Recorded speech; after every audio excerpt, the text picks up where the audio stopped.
He's accused of attacking a police officer, but after seeing his long rap sheet, many of you want to know how this undocumented immigrant is still in the country. So we're getting you some answers. Witnesses say Marcelino Jimenez Cruz attacked Lake Wales police officer Colt Black in a parking lot. Police say Jimenez Cruz was pulled over for riding his bike without a light. Officers say that officer, Black, is out of the hospital and expected to be just fine. Jimenez Cruz made his first court appearance today, but this wasn't his first run-in with the law. He has an extensive 8-year criminal history. You had a lot of questions about this case and left dozens of comments on our Facebook page. The overwhelming response was, why was he in the country? 10 News reporter Shannon Valladolid read through some of the documents, and you did some digging. What kind of answers did you find? Well, Jacqueline asks, why wasn't he deported if he had so many violations? First, I want to touch on Marcelino's 2017 charges: resisting officers without violence, resisting officers with violence, battery on a law enforcement officer, and battery on a police dog. According to court records, he pleaded no contest to these charges and served 60 days in county jail with 30 months probation. I contacted ICE and asked why he wasn't deported then.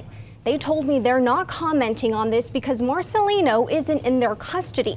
But according to Sheriff Grady Judd, they reported Marcelino to ICE then, but he says nothing was done. I also spoke with Sergeant Gross. He's with the Pinellas County Sheriff's Office. He tells me sheriff's agencies have no authority on deportation. So if a person here illegally gets arrested, then bonds out quickly, they're not able to hold them and they can walk out free. However, we've told you about the partnership agencies like Pinellas now have with ICE, so they can hold an illegal immigrant here longer. But first, ICE needs to give them a basic ordering agreement to do that. Another question some of you had: how can an undocumented immigrant get a driver's license? Let's circle back to Marcelino's 2016 arrest in Lake Wales. He was charged with driving with a suspended or revoked license. When the officer looked him up on their database, it showed he had a revoked Florida license, but we're not sure how he was able to obtain it. We have requested records from the Department of Motor Vehicles, but have not heard back. I did find out that 12 states allow immigrants who are in the country illegally to get a driver's license, but Florida isn't one of them.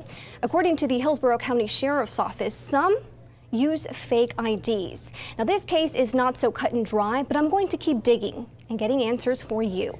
Shannon Valladolid, 10 News.